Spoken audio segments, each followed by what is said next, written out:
मैं मोदी जी और हमारी फौज से रिक्वेस्ट करूंगा कि इस बार पाकिस्तान को नहीं छोड़ना है। ये एक ऐसी गंदी नस्ल है जो एक आधी सर्जिकल स्ट्राइक से नहीं मानेगी। बहुत हो गया डिटरेंस, हमने दिखा दिया पाकिस्तान को कि वो भारत में घुस नहीं सकता, हम सब कुछ हवा में ही मार देंगे। इसलिए अब टाइम आ गया कि हम उसे सबक सिखाने के लिए उसे उसके घर में घुसकर मारें, क्योंकि जब तक वहां मातम नहीं मचेगा, जब तक जनता सड़कों पर नहीं आएगी और जब तक वहां की फौज पर जनता का प्रेशर नहीं पड़ेगा और जब तक फौज पर प्रेशर नहीं पड़ेगा, तब तक भारत के आतंकी हमले कराने का गंदा खेल दोस्तों यूं ही चलता रहेगा। इसलिए एक बार इनको जमकर ठोक दो, फिर देखते हैं जो होना होगा। इसलिए मोदी जी जितना हो सके पेलिए। बलूच भाई भी आगे आ गए हैं। खबर है कि बलूचिस्तान लिबरेशन आर्मी के लड़ाकों ने कल पाकिस्तान के 15 जिहादी फौजियों को ठोक दिया।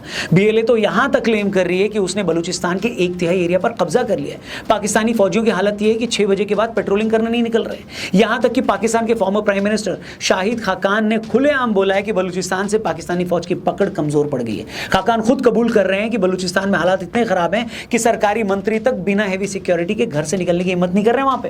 पाकिस्तान का अगर एक फुल फ्लेज्ड वॉर हो जाता है तो इंडिया के पास एक ऐसी वॉर स्ट्रेटेजी है जिससे सिर्फ 24 घंटों के अंदर इंडिया पाकिस्तान को घुटनों पर ला सकता है। यस, अगर इसी ऑपरेशन सिंदूर के बाद इंडिया पाकिस्तान के इश्यूज एस्केलेट होते हैं, जो कि इंडिया चाहता है, तो इंडिया तैयार है अपनी एक नई मिलिट्री स्ट्रेटेजी के साथ। अभी हाल ही में एक और एस्केलेशन होते हुए दिखा है, क्योंकि 8 मई की सुबह को पाकिस्तान ने 15 इंडियन सिटीज, जिन्हें आप स्क्रीन पर देख सकते हो, पर मिसाइल स्ट्राइक करने की कोशिश की थी, स्पेशली मिलिट्री बेसिस पर, जिसे हमारे S-400 air defence system Sudarshan चक्र ने न्यूट्रलाइज कर दिया। इसके रिस्पॉन्स में इंडिया ने इनके इन 9 सिटीज के Chinese made air defence system HQ-9P को ही डिस्ट्रॉय कर दिया। कुछ तो पाकिस्तानी मिलिट्री के ही कैंटोनमेंट्स के डिफेंस सिस्टम्स थे। अब ये एस्केलेशन कैसे हुआ, इसकी स्टोरी इंटरेस्टिंग है, क्योंकि यहां पर इंडिया ने एक बहुत ही स्मार्ट मूव खेला।